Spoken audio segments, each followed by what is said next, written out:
Fire brigade દ્વારા ઉધનામાં silicon shopping સેન્ટરમાં seal કરાઈ। ઉધના 3 રસ્તા પાસે આવેલ સિલિકોન શોપિંગ સેન્ટરમાં સીલ મારવાની કામગીરી ઉધના પોલીસ ઉધના ઝોન ઉપસ્થિત રહ્યા હતા।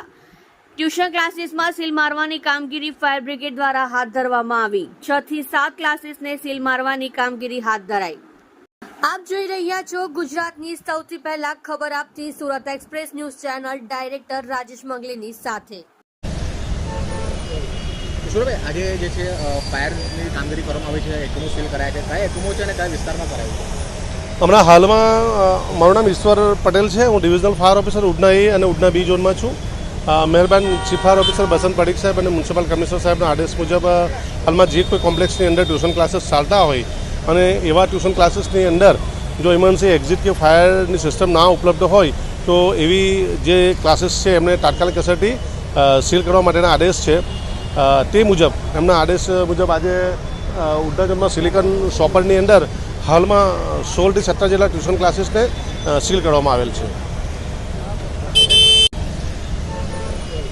કિશોરભાઈ, આજે જે છે ફાયરની કામગીરી કરવામાં આવી છે, એકમો સીલ કરાયા છે, કયા એકમો છે અને કયા વિસ્તારમાં કરાયું છે? હમણાં હાલમાં મારું નામ ઈશ્વર પટેલ છે। હું ડિવિઝનલ ફાયર ઓફિસર ઉધના એ અને ઉધના બી ઝોનમાં છું।